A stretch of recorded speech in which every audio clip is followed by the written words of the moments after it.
इन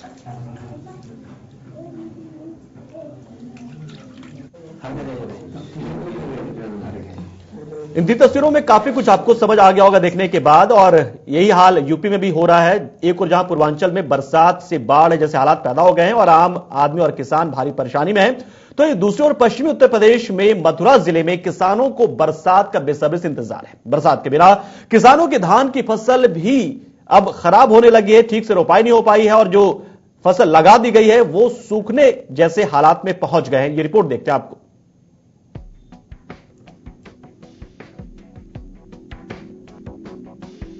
एक और जहां पूर्वांचल में बरसात से बाढ़ जैसे हालात पैदा हो गए हैं और आम आदमी और किसान भारी परेशान हैं, तो वहीं दूसरी तरफ पश्चिमी उत्तर प्रदेश के मथुरा जिले में किसानों को बरसात का बेसब्री से इंतजार है।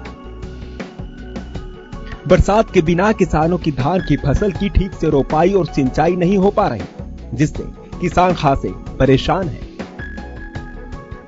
प्रकृति का भी अंदाज निराला है, कहीं धूप कहीं छाया, मतलब कहीं पर तो इतनी बरसात कि नदियां उफान पर हैं और बाढ़ जैसे हालात पैदा हो गए हैं, और कहीं पर बरसात की बूंद भी देखने को नहीं मिल रही। लोग आसमान की तरफ आंखें फाड़े बारिश का इंतजार कर रहे हैं। वहां नदी नहर सूखे पड़े हैं और किसान अपनी फसलों की सिंचाई को लेकर काफी परेशान हैं। कुछ इसी तरह का हाल है मथुरा जिले का। इस वक्त मथुरा में धान की फसल की तैयारी किसानों द्वारा पूरी तरह से की जा चुकी है। बस अब उन्हें इंतजार है अच्छी तरह से होने वाली बारिश का। लेकिन आसमान में दूर दूर तक बारिश जैसे आसार दिखाई नहीं दे रहे, और यही वजह है कि पूरी तरह से पानी पर निर्भर धान की फसल, जिसकी रोपाई के लिए किसान पूरी तरह से तैयारी कर चुके हैं, और कुछ किसान तो खेतों में धान का पौधा भी लगा चुके हैं, लेकिन अब उन्हें जरूरत है सिंचाई के लिए पर्याप्त पानी की। किसानों का कहना है कि बरसात हो ही नहीं रही और नहर बंबों में पानी नहीं आ रहा। ऐसे में वो कैसे धान की रोपाई करें? जहां रोपाई हो चुकी है उस फसल की सिंचाई कैसे हो? कहीं कहीं किसान ट्यूबवेल आदि से सिंचाई कर रहे हैं, जिसमें उनका डीजल आदि का अतिरिक्त खर्चा हो रहा है। किसानों ने सिंचाई विभाग के अधिकारियों पर यह आरोप लगाया है कि इस वक्त नहर, बंबों, माइनरों में पर्याप्त पानी नहीं आ रहा, और पानी छोड़े जाने के लिए सिंचाई विभाग के अधिकारी और कर्मचारी किसानों से नाजायज पैसों की मांग भी कर रहे हैं।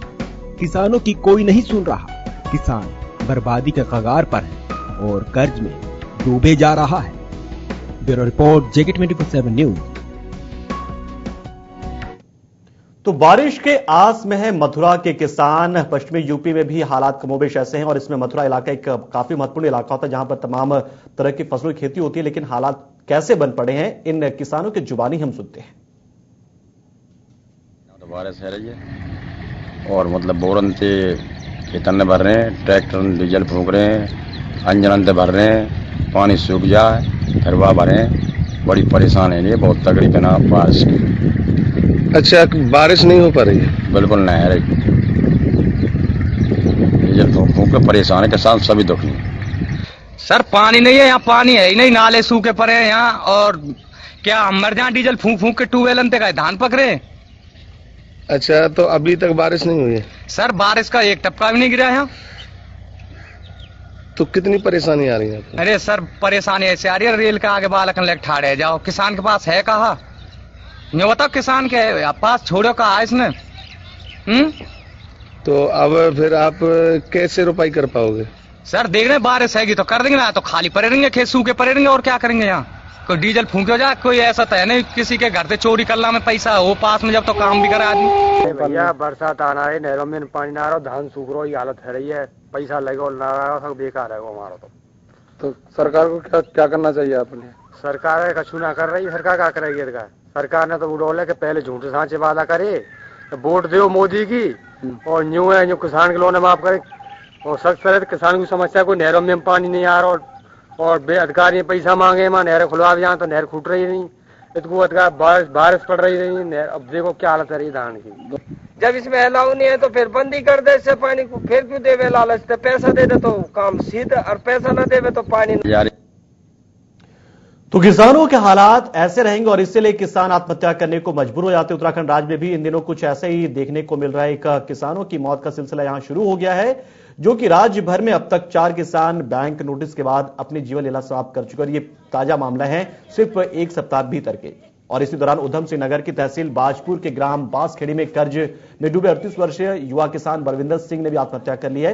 बताया जा रहा है कि युवक पर पीएनबी बैंक का करीब 8 लाख रुपए का कर्ज था। बैंक का नोटिस पहुंचने पर युवक ने डिप्रेशन में आकर खुदकुशी कर ली।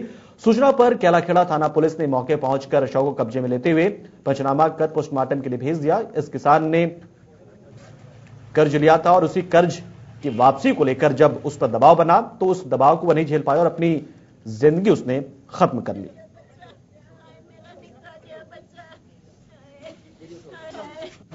असल में इन्होंने पीएनबी बेरिया दौलत से लोन ले रखा था ट्रैक्टर के लिए। 7.5 लाख रुपए उसका ब्याज लगा के बन गया था। बैंक ने 21/3/2017 को इनको नोटिस भेजा कि 30/6/2017 तक अपना लोन चुकाओ नहीं तो आरसी काट दी जाएगी। तो ये बैंक में गए 30 तारीख को, तो बैंक वालों ने काफ़ी दबाव डाला। वहाँ से वापस आए, इन्होंने पैसों का इंतजाम करते रहे। 10-11 दिन निकल गए लेकिन पैसों का कोई इंतजाम नहीं हुआ। तो उसी कारण मजबूरीवश इन्होंने सल्फास खा ली। डॉक्टर के पास ले गए लेकिन नहीं बचा पाए। और किसान की आत्महत्या के बाद से अचानक से राजनीति भी शुरू हो गई। राजनीति गरमानी शुरू हो चुकी। एक तरफ राज्य सरकार के कृषि मंत्री सुबोध उनियाल ने किसान की मौत को हत्या करार दिया, तो वहीं राज्य के पूर्व स्वास्थ्य मंत्री तिलक राज बेहड़ भी आज यहां पर पहुंचे और कर्ज में डूबे आत्महत्या करने वाले किसान के परिजनों से मिले और उन्होंने कहा कि यह हत्या तो है लेकिन यह हत्या के जिम्मेदार कोई और नहीं बल्कि यहां की सरकार है। क्या कुछ किन्होंने क्या क्या कहा वो हम आपको सुनाते हैं। इसके लिए राज्य सरकार जिम्मेदार है, क्योंकि राज्य सरकार ने चुनाव के समय खुद भारतीय जनता पार्टी के बात को कहा था कि किसानों का कर्ज माफ करेंगे, तो कर्ज माफ नहीं किया, लोगों को धोखे में रखा और लोग इस आस में उम्मीद में बैठे थे कि हमारा कर्ज माफ होगा, हमें बैंकों से और सब जगह से नोटिस नहीं आएंगे। और ये बड़ा दुर्भाग्य है कि आज बैंक दबाव डाल रहे हैं। भूमि नीलामी की, जिस तरह इस किसान की भूमि नीलाम करने की बात कही गई, जेल में बंद करने की बात कही गई, तो किसान क्या करेगा?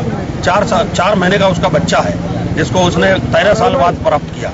कि 13 साल इंतजार की कि मेरे पास बेटा हो और उसके बाद उसको जाना पड़ रहा है, आत्महत्या करनी पड़ रही है। और जिला प्रशासन, पुलिस प्रशासन, एसएसपी, जिलाधिकारी नहीं आ रहे ऐसी घटना पर और ये कह रहे हैं साहब ये तो कोई संदिग्ध मौत है। तो शर्म आनी चाहिए इनको, सरकार के प्रतिनिधि हैं। ये दुर्भाग्य की बात है कि तराई जैसे क्षेत्र में है जो इतना उपजाऊ जमीनें हैं, यहाँ अगर किसान खुदकुशी करने लग गया तो आप हिसाब लगाओ कि हिंदुस्तान का किसान कितना परेशान होगा। और ये बड़ी दुख की बात है कि सरकार ने वादे किए किसानों के कर्ज माफ होंगे। किसान 6 महीने हो गए कर्ज माफी की हासिल लेके बैठा हुआ है, अभी तक कोई कर्ज माफ नहीं हुआ और उसका नतीजा आप लोगों के सामने है। और भारतीय किसान यूनियन की तरफ से हमारी तत्काल 2 मांगे हैं। 4 दिन में इनका पूरा जितना 22 लाख रुपए कर्ज है वो तुरंत माफ किया जाए और इनकी धर्मपत्नी को सरकारी नौकरी दी जाए इमीडिएटली। देखिए, बाजपुर में एक व्यक्ति की मौत हुई है, वो फार्मिंग भी करते थे, लेकिन कारण ये है कि उसके अंदर जहर जो इनिशियली बताया जा रहा है कि उनकी मृत्यु जहर से हुई है। जहर उन्होंने खाया है या खिलाया गया है, क्योंकि इस मामले में कुछ 1-2 इस प्रकार की रिपोर्ट भी आ रही है कि कोई प्रॉपर्टी का भी एक विवाद कुछ अंदर खाने उनके चल रहा था परिवार के अंदर। इस प्रकार की स्थिति को देखते हुए ऐसा ना हो कि कहीं किसी प्रकार से मर्डर का केस हो और उसको एक किसान की सुसाइड के जिसको कहते हैं कि आड़ में उस चीज को वो कर दिया जाए, इस प्रकार की स्थिति ना हो, इसलिए इसमें इन्वेस्टिगेशन के लिए बताया गया है कि इंस्पेक्टर लेवल का कम से कम अधिकारी इसमें इन्वेस्टिगेशन। तो एक खबर के तौर पर खुदकुशी के इस मामले को हमने आपको दिखाया तो जरूर, लेकिन आपको इस पूरे मामले में संजीदगी से सोचना होगा, क्योंकि ये मौत का एक सामान्य मामला नहीं बल्कि एक अन्नदाता की मौत का मामला है। आगे बढ़ते दिखाते हैं कुछ और खबरें फटाफट अंदाज में किसानों से जुड़ी हुई। मथुरा में हुई हल्की बूंदाबांदी से ही गल्ला मंडी, फल मंडी और सब्जी मंडी में हालत बद से बदतर हो गए। हम बात कर रहे हैं मथुरा के मुख्य मंडी की, जहां पर सिर्फ हल्की बूंदाबांदी के बाद से हालात खराब हो गए और मंडी में अब अनाजों को अच्छे तरीके से रखने के लिए तैयारी शुरू कर दी गई और सफाई की जा रही है। मंडी सचिव सुनील कुमार की तरफ से किसानों को होने वाली दिक्कतों और भंडार गृहों के सफाई अभियान के लिए कोशिश की गई। इसमें जेसीबी की मशीनों की वजह से नाले और नालियों को भी साफ करवाया गया ताकि बारिश का पानी यहां पर जमा न और साथ ही दुकानदारों और वहां काम करने वाले लोगों को चेतावनी दी गई कि दुकान के आसपास और मंडी के आसपास गंदगी ना फैलाएं ताकि बारिश का पानी वहां जमा ना हो सके। प्रतापगढ़ में आबकारी विभाग की ओर से किसानों का डोडा चूरा नष्ट करने की जो कवायद की जा रही है उसमें सारे नियम कायदों को ताक पर रख दिया गया है। तय मानकों के अनुसार पर्यावरण प्रदूषण का भी ध्यान नहीं रखा जा रहा है। तुलाई के मानकों में भी धांधली की जा रही है और इन सब मामलों को लेकर किसानों में कहीं ना कहीं नाराजगी भी है और आबकारी विभाग सारे नियम कायदों की धज्जियां उड़ा रहा है। राजस्थान सरकार की ओर से आबकारी नीति में संशोधन कर डोडा चूरा की खरीद बिक्री पर प्रदेश में प्रतिबंध लगा दिया गया है। अफीम यानी कि डोडा चूरा उत्पादक किसानों का जो डोडा चूरा है अब उसको नष्ट करने का प्रावधान किया गया है और ये डोडा चूरा नष्ट होता है उसको किसानों को संभाल कर रखना पड़ता है।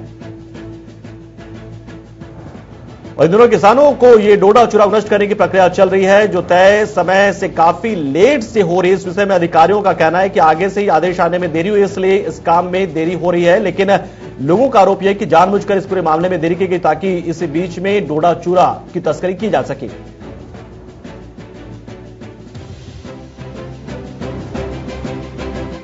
प्रोग्राम चल रहा है तो हमने भी यही चला नहीं तो उसके अंदर क्या है कि इस तरह से क्या है कि जब समय रहते हुए क्यों नहीं जलाया इसको और अब जलाने का क्या कारण है? समय रहते हमारे पास ऊपर से ऑर्डर नहीं आए थे, इस वजह से ऊपर से ऑर्डर आया। और जैसे इसके अंदर ये है कि आप ये देखोगे हमारे पास है ना जब पूरी कमेटी की मेंबर बने और है ना कलेक्टर मैडम से जब हमारे पास ऑर्डर आए ना तभी से उसके 5 दिन बाद।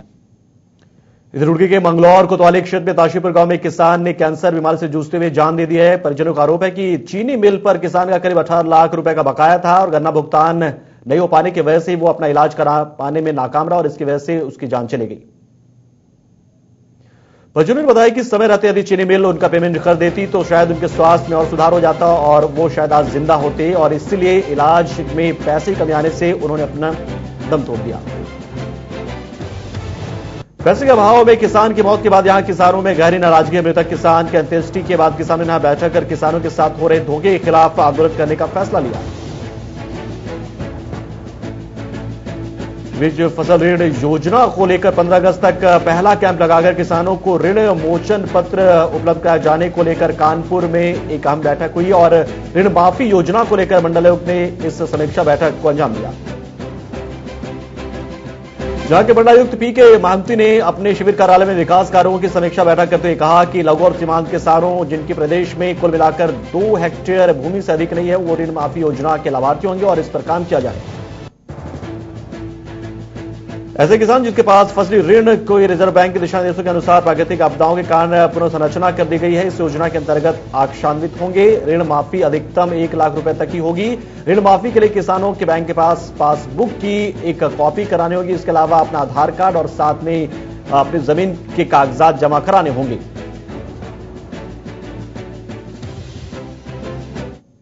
सीमांत कृषकों के उन्नयन के लिए जो उनकी कर्ज माफी की जो योजना जो प्रारंभ की गई है उसकी हम लोगों ने मंडल स्तर की जो हमारी कमेटी है उस कमेटी की पहली बैठक आज थी।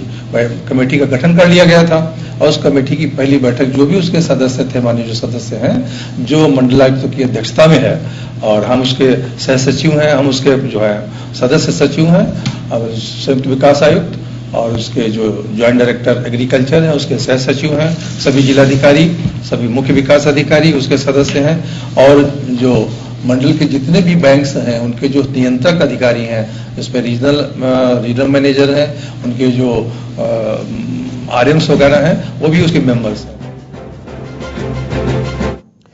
और JK24 से न्यूज की तरफ से हम बार बार ये अपील करते हैं आप लोगों को कि किसान कोई एक सामान्य मुद्दा नहीं है बल्कि किसान प्राइम टाइम का मुद्दा है और प्राइम टाइम जैसे मामलों में भी किसानों को लेकर हमेशा कार्यक्रम बनने चाहिए और हमने तो कोशिश शुरुआत कर दी है लेकिन गंभीरता से आपको इस पर नजर रखना है और आपको संजीदा होते हुए सरकार पर और साथ ही साथ प्रशासनिक अधिकारियों पर दबाव बनाना होगा। खास पेशकश में आज इतना ही, लेकिन देश और दुनिया की तमाम खबरों के लिए बने रहिए हमारे साथ, देखते रहिए JK24/7 न्यूज।